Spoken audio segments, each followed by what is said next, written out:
नमस्ते। कक्षा 12वीं हिंदी। दोस्तों, आज की इकाई का प्रारंभ जो है वह हम एक छोटी सी कहानी से करेंगे। कहानी कुछ इस प्रकार से है। एक गांव था, उसमें एक विधवा स्त्री रहती थी। उसका एक बेटा था, जवान बेटा था। घटना यूँ घटी कि एक दिन सांप के काटने से उसके जवान बेटे की मृत्यु हो गई। स्त्री रोने लगी, चिल्लाने लगी, गिड़गिड़ाने लगी। हर प्रकार का प्रयत्न किया गया, लेकिन उसका बेटा जो है सांप के काटने से, उसके जहर से मर गया। स्त्री बहुत रोती है, चिल्लाती है। गांव वाले सभी एकत्रित हो जाते हैं, पूरा गांव उसके घर एकत्रित हो जाता है।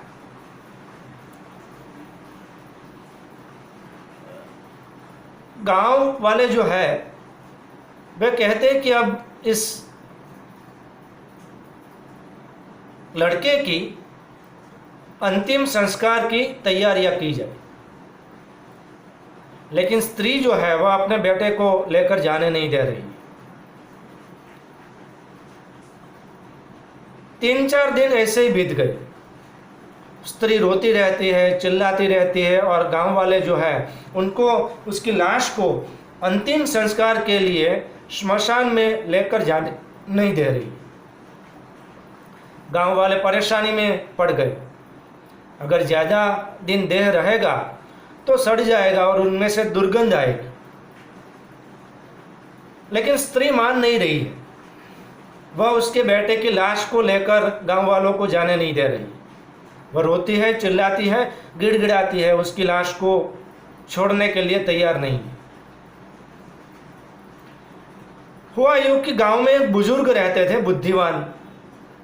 और उसी समय घटना यह घटी कि गांव के नज़दीक के एक दूसरे गांव में महात्मा बुद्ध का आगमन हुआ। बुजुर्ग ने स्त्री के पास आकर कहा कि हमारे नज़दीक में जो गांव है वहां पर महात्मा बुद्ध आए हैं। सुना है वे अपनी तपस्या से किसी मरे हुए व्यक्ति को जीवित कर सकते हैं। स्त्री दौड़ती हुई तुरंत उससे मिलने चली गई और पूछा कि आप मेरे बेटे को जीवित कर सकते हैं। स्त्री रोने लगी, चिल्लाने लगी और प्रार्थना करने लगी। महात्मा बुद्ध जो है वह बात को समझ गए कि स्त्री का एक जवान बेटा था जो सांप के काटने से मर गया है। उसका सदमा, उसका दुख जो है वह स्त्री झेल नहीं पा रही है। उसके जीवन में जीने का एक ही सहारा था। पति पहले ही मर चुका है और वह बेटा भी सांप के काटने से मर गया। महात्मा बुद्ध ने कहा कि मैं तुम्हारे बेटे को जीवित कर सकता हूँ, पर मेरी एक शर्त है। और शर्त यह है कि तुम अपने गांव में जाओ और वहाँ पर हर एक परिवार के पास जाओ और उनमें से एक परिवार ऐसा हो जिसके परिवार में कभी कोई मरा न हो। उसके घर से मुझे एक सरसों का दाना लेकर आओ और वह मुझे दो, तो मैं तुम्हारे पुत्र को जीवित कर सकता हूँ। स्त्री तुरंत अपने गांव आती है, प्रत्येक परिवार में घर में जाती है और पूछती है कि क्या आपके घर में कभी कोई मरा है। तो कभी न कभी उसके परिवार में किसी न किसी की मृत्यु अवश्य हुई थी। किसी बेटे, किसी जवान, किसी बच्चे, किसी बुजुर्ग की मृत्यु अवश्य हुई थी। स्त्री पूरे गांव में घूमती है, प्रत्येक परिवार के जाकर मिलती है, कहती है कि मुझे एक सरसों का दाना दीजिए अगर आपके परिवार में कोई मरा ना हो तो, कभी भी। लेकिन कहीं पर भी ऐसा परिवार मिलता नहीं है। तो स्त्री जो है उसे पता चल जाता है कि दुनिया में ऐसा कोई परिवार नहीं है जिसके परिवार में कभी कोई मरा ना हो। महात्मा बुद्ध के पास आती है और तुरंत कहती है कि मुझे ऐसा एक भी परिवार नहीं मिला जिसके परिवार में कोई मरा ना हो कभी। तो महात्मा बुद्ध उसे संदेश देते हैं कि जन्म और मृत्यु जो है वह तो शाश्वत सत्य है, उसके लिए दुख प्रकट करना कोई बुद्धिमानी नहीं। जो आया है उसकी मृत्यु किसी न किसी समय अवश्य होने ही वाली है। स्त्री को ये शाश्वत सत्य समझ में आ जाता है और वह अपने बेटे का अंतिम संस्कार जो है वह गांव वालों को करने ले जाने देती है। दोस्तों, इस कहानी का मर्म जो है वह इतना ही है कि जन्म और मृत्यु जीवन का शाश्वत संदेश है, उसके पीछे पछतावा करना, शोक करना, दुख प्रकट करना व्यर्थ है। तो दोस्तों, आज हम ऐसी ही एक इकाई पढ़ने जा रहे हैं जिसमें कवि ने इस कविता के माध्यम से जीवन में जो दुखद घटनाएं, प्रसंग बीत चुके हैं उसको भूल जाने के लिए हमें आह्वान किया है, हमें प्रेरणा प्रदान की। और हमारी इकाई का नाम है पद्य 11वां, जो बीत गई सो बात गई, जिसके कवि है हरिवंश राय बच्चन और जिसका साहित्य प्रकार है कविता। जो बीत गई सो बात गई, अर्थात जीवन में जो दुखद परिस्थितियां, घटनाएं, किसी स्वजन, नज़दीकी स्वजन की मृत्यु, ये सभी बीती हुई घटना है। इन पर अगर दुख प्रकट करते रहेंगे तो हम भी दुखी ही रहेंगे, इसलिए इस पर शोक, पीड़ा प्रकट करना। दोस्तों, हरिवंश राय बच्चन जी का साहित्यिक परिचय जो है वह हम प्रारंभ करेंगे। सबसे पहले उनका जीवन जो है उसका परिचय देने से पहले मैं उन्हीं की कविताओं की एक पंक्ति से उनका परिचय जो है वह प्रारंभ करना चाहूँगा कि मिट्टी का तन, मस्ती का मन, क्षण भर जीवन मेरा परिचय। उल्लास चपल उन्माद तरंग, प्रतिपल पागल मेरा परिचय। दोस्तों, आधुनिक हिंदी साहित्य के लोकप्रिय कवि, हालावादी कवि के रूप में जिनका हिंदी साहित्य में अमर स्थान है, ऐसे हरिवंश राय बच्चन जी का जन्म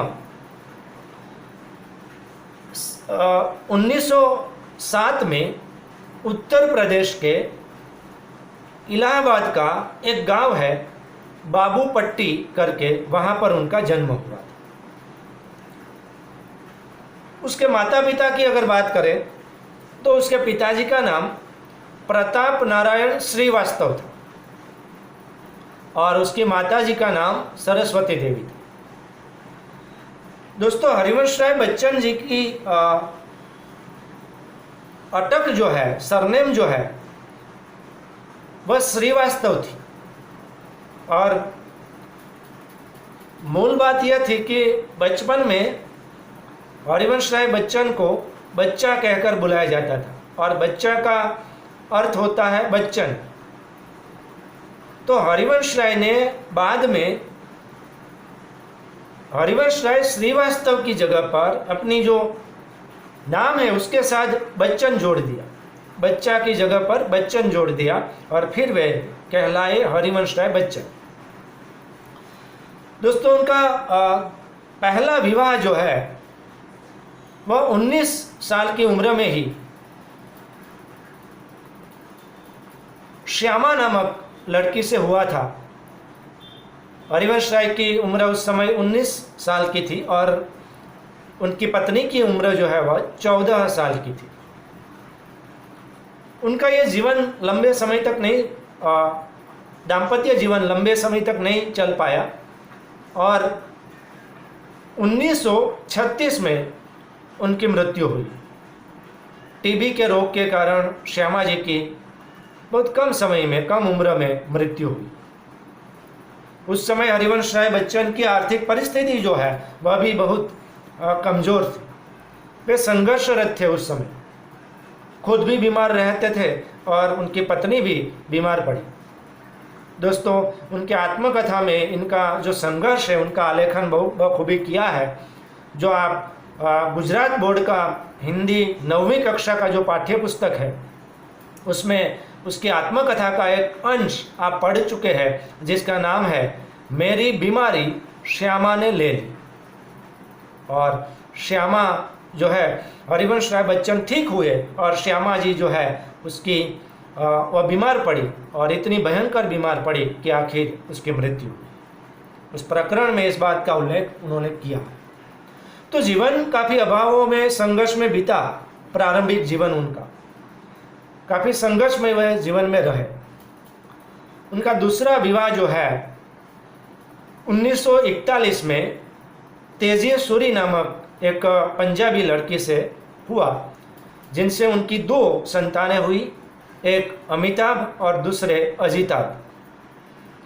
हम अमिताभ बच्चन जी को हर कोई जानता है, फिल्म जगत में जिनके अभिनय क्षमता को कभी भुलाया न जा सके, ऐसे महान अभिनेता के रूप में हम अमिताभ बच्चन जी को जानते हैं। अमिताभ बच्चन जी हरिवंश राय बच्चन के ही पुत्र थे। दोस्तों, उनकी शिक्षा दीक्षा जो है, प्रारंभिक शिक्षा इलाहाबाद में हुई। उन्होंने इलाहाबाद विश्वविद्यालय से अंग्रेजी विषय को लेकर अनुस्नातक MA किया और बाद में अध्यापक के रूप में भी काम किया। फिर उन्होंने अंग्रेजी विषय को लेकर ही कैम्ब्रिज विश्वविद्यालय इंग्लैंड से उन्होंने अंग्रेजी के महान कवि W.B. yeats के कविता साहित्य पर उन्होंने PhD का काम किया और कैम्ब्रिज विश्वविद्यालय से उन्होंने PhD की पदवी प्राप्त की। दोस्तों, ये अंग्रेजी भाषा के ज्ञाता और अंग्रेजी में जिनका अध्ययन हुआ है, काफ़ी समय उन्होंने अध्यापक के रूप में भी काम किया, आकाशवाणी में हिंदी प्रोड्यूसर के रूप में भी काम किया और अपने जीवन के दौरान अभ्युदय नामक पत्रिका जो है उनका भी उन्होंने संपादन किया। मूल बात तो यह है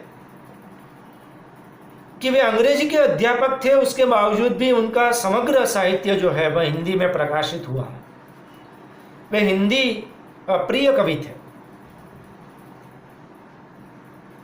हरिवंश राय बच्चन जी की कई रचनाएं हमारे सामने आई है।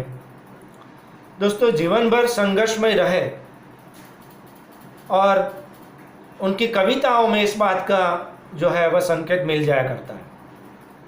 वे राग विरागी, मस्ती, उन्माद, उल्लास के कवि हैं और इसीलिए उनकी रचनाओं में हालावाद का प्रभाव है, इसलिए उनको हालावादी कवि के रूप में भी जाना जाता है। ये उनका थोड़ा औपचारिक साहित्यिक परिचय था। दोस्तों, उनकी मृत्यु 2002 में इनकी मृत्यु हुई है। मूल बात यह है,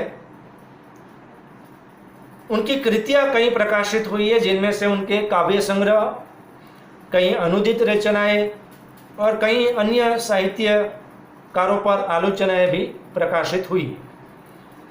उनके काव्य साहित्य की जब हम बात करते हैं तो कई सारे कविता संग्रह प्रकाशित हुए हैं। मधुशाला, मधुबाला, मधुकलश, निशा निमंत्रण, मिलन यामिनी, आकुल अंतर, सप्तरंगिणी, ये उनकी मूलभूत कविताओं के संग्रह है। दोस्तों, इसमें मधुशाला, मधुबाला, मधुकलश, इस पर उमर खयाम की जो रुबाइया है उसका प्रभाव भी देखा जा सकता है। और इतना ही नहीं, उन्होंने उमर खयाम की जो किताब है उसको उन्होंने हिंदी में अनुवाद भी किया। उन्होंने कई कवियों पर आलोचनाएं लिखी, उनके जीवन के बारे में भी लिखा। कवियों में सौम्य कवि पंत के बारे में उन्होंने काफ़ी पुस्तकें प्रकाशित की और अन्य नाटकों के अनुवाद भी किए। अन्य कृतियों के अंग्रेजी एवं अन्य भाषाओं के अनुवाद भी किए। तो कवि के रूप में मूल रचनाओं के साथ साथ उन्होंने अनुदित रचनाएं भी हिंदी साहित्य को भेंट की। उन्होंने अपने जीवन का प्रामाणिक ब्यौरा जो है वह अपनी आत्मकथा में प्रस्तुत किया है। दोस्तों, उन्होंने कोई भी बात ऐसी नहीं है जो अपनी आत्मकथा में प्रस्तुत न की हो, या अतिशयोक्तिपूर्ण कहीं पर भी बात जो है वह नहीं आई। प्रामाणिक जीवन जो है जिस प्रकार से जिया है उसी प्रकार का उन्होंने यहाँ पर उसकी आत्मकथा में अभिव्यक्त किया है। उनकी आत्मकथा का नाम है क्या भूलूं क्या याद करूं। दोस्तों, उनकी आत्मकथा 4 खंडों में विभाजित होकर प्रकाशित हुई है। क्या भूलूं क्या याद करूं, बसेरे से दूर, नीड का निर्माण फिर और 10 द्वार से सोपान तक, ये 4 खंड में हरिवंश राय बच्चन जी की आत्मकथा जो है वह प्रकाशित हुई है। हिंदी साहित्य में छायावाद के अंतिम दौर में एक वाद विशेष जो है वह उभर कर आया और वह था हालावाद। दोस्तों, हालावादी कवि के रूप में हरिवंश राय बच्चन जी की प्रसिद्धि है। तो मैं यहाँ पर हालावाद क्या है उनकी भी थोड़ी चर्चा जो है वह कर देता हूँ कि हालावाद क्या है हिंदी साहित्य में। नाम से स्पष्ट है, हालावाद, हाला का अर्थ होता है शराब, मदिरा। तो कोई मदिरा पीने वाला, शराब पीने वाला, उसे पीकर जो अपनी मस्ती में, लय में झूमता है, नाचता है, गाता है और जो बड़बड़ाता है, बोल रहा है, ठीक उसी प्रकार का कहीं कोई लहजा, उसी मस्ती में राग विराग, उन्माद, उल्लास, तरंग इन हालावादी कवियों की कविताओं में देखी गई और इसलिए उनको नाम दिया गया हालावाद।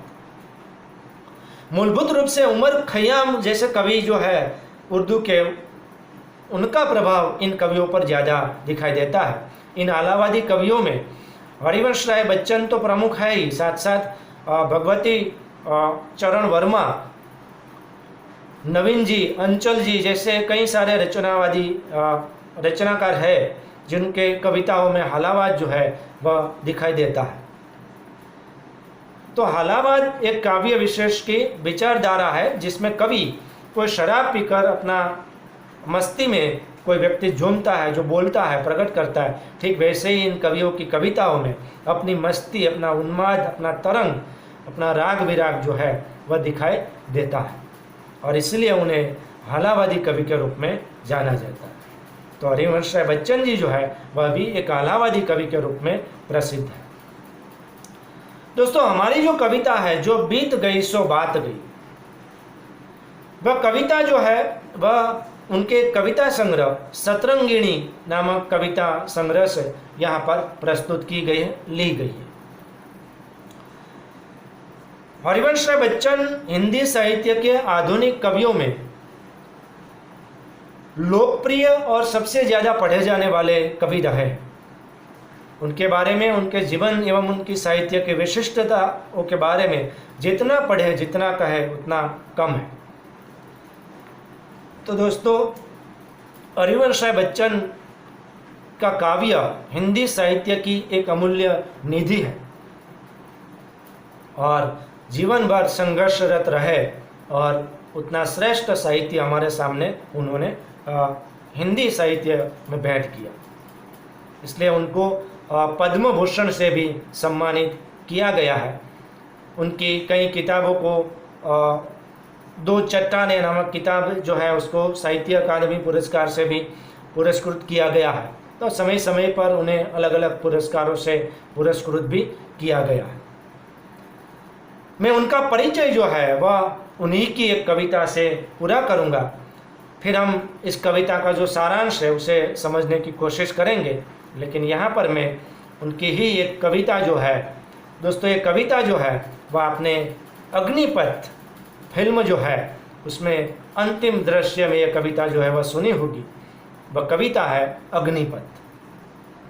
बहुत ही सुंदर कविता है। वृक्ष हो भले खड़े, हो घने हो बड़े, एक पत्र छाह भी मांग मत मांग मत मांग मत। अग्निपथ अग्निपथ अग्निपथ, तू न थकेगा कभी, तू न रुकेगा कभी, तू न मुड़ेगा कभी, कर शपथ कर शपथ कर शपथ। अग्निपथ अग्निपथ अग्निपथ। यह महान दृश्य है, चल रहा मनुष्य है, अश्रु स्वेद रक्त से लथपथ लथपथ लथपथ। अग्निपथ अग्निपथ अग्निपथ। वाकई उनका जीवन जो है वह अग्निपथ की तरह रहा है और अग्नि के पथ पर चलकर उन्होंने अपना जीवन बिताया है। लेकिन संघर्ष वे करना चाहते हैं, लथपथ हो जाए लेकिन थके बिना, किसी वृक्ष की छां लिए बिना, वह अश्रु स्वेद रक्त से लथपथ होकर भी थके बिना मनुष्य को यह आह्वान करते हैं कि जीवन जो है वह कितना ही संघर्ष में रहा हो और आगे बढ़ने में कितना ही अग्निपथ जैसा पथ हो, फिर भी न थमना है, न थकना है, न रुकना है, बस आगे बढ़ना है, आगे ही बढ़ना है। तो ये हमारे हिंदी के सबसे लोकप्रिय आधुनिक कवि हरिवंश राय बच्चन जी का दोस्तों परिचय था। अब हम अगले भाग में हम हरिवंश राय बच्चन जी की ये कविता जो बीत गई सो बात गई, उसका भावार्थ जो है उसे समझेंगे। धन्यवाद।